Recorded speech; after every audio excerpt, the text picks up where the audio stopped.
A large portion of the protesters we've seen over the past few weeks have been young adults. Elaine Quijano sat down with half a dozen millennials to get their take on race relations in America. I have to be honest, I think growing up as a white person, I didn't have to think about race a lot as a kid. I think for society at large, white is the standard by which everything else is measured. And so race was something that other people had and that I didn't have. So I didn't have to handle it in the same way as some of the other people here. And I realized that. How many of you have been involved with the protests that have taken place in the wake of Ferguson? Everybody here. Why? I can't manipulate policy right now, right? I can't ask the president to do something today. All I have is my body.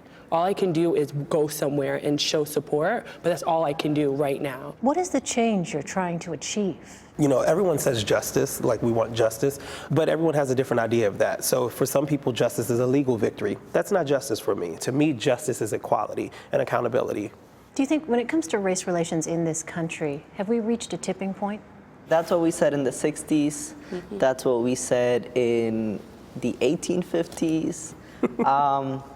I think we may have reached another step of the ladder, but we're probably gonna have to wait another 30, 40, 50 years to then deal with another issue that we didn't get around to working with. Because we moved to healing so quickly. Like, people are already like, you know, after Ferguson, and I'm in Ferguson like, after Ferguson? Are you kidding me?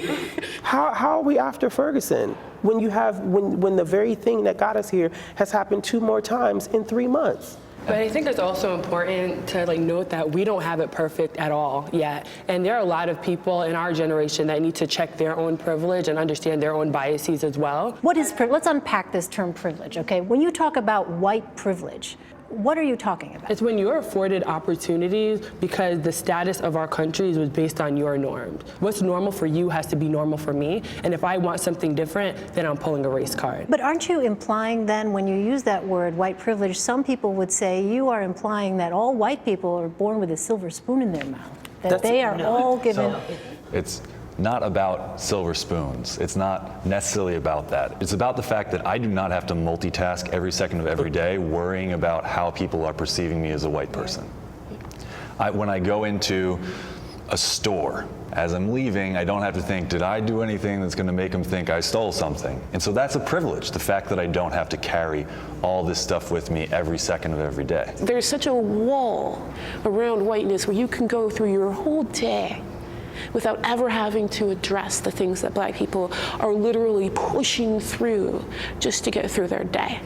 And make people uncomfortable, bring it in, bring it up. Because the more that you can do that, the more empathy is built, the more people will actually believe us when we say these things are happening. Many in the group also said they feel disconnected from some of the civil rights leaders of previous generations. So instead, they rely on social media to mobilize themselves. But they also acknowledge sometimes being leaderless can make it difficult to get real results. For CBS This Morning Saturday, Elaine Quijano, New York.